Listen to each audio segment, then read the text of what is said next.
नमस्कार. मी जिल्हाधीश कृषी अधिकारी भाग्यश्री फरांदे. माझ्यासोबत माझी टीम आहे. एडीओ साहेब आहेत आणि माझे DQCI आहेत. काल रात्री मध्यरात्री आपण सातारा जिल्ह्यातील वडीज तालुक्यामध्ये फार मोठ्या प्रमाणामध्ये बनावट खतं आणि कीटकनाशकांचा साठा जप्त केलेला आहे. स्थानिक गुन्हे अन्वेषण शाखा, SP साहेब, कलेक्टर साहेब, CO मॅडम आणि अधीक्षक कार्यालय अशा संयुक्त केलेली कार्यवाही आहे. त्यांच्या मार्गदर्शनाखाली आपण ही कार्यवाही केली. याच्यामध्ये मोठ्या प्रमाणामध्ये बोगस DAP, त्यानंतर MOP, झिंक फॉस्फेटसारखे कीटकनाशके, त्यानंतर क्लोरपायरिफॉससारखे कीटकनाशके मोठ्या प्रमाणात आढळून आलेले आहेत. बोरिक ॲसिडसुद्धा मोठ्या प्रमाणामध्ये आढळलेले आहेत. त्यामुळं आपण एका संशयिताला या बाबतीत ताब्यात घेतलेलं आहे आणि पुढील कार्य आणि याची व्याप्ती फार मोठ्या प्रमाणात असण्याची शक्यता आहे.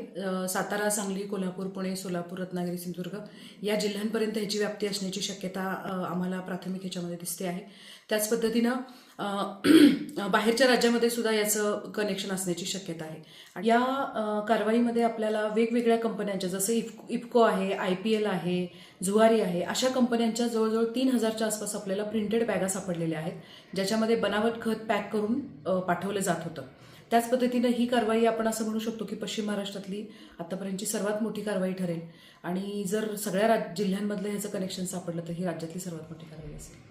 सर्व शेतकरी बांधवांना या निमित्तानं विनंती आहे आणि आवाहन आहे की आपण कधीही खत खरेदी करताना EPOSवर खरेदी करावं आणि त्याची प्रिंट घेऊनच खत खरेदी करावं. त्याशिवाय खत खरेदी करू नये, मग शेतकऱ्यांची फसवणूक होणार नाही.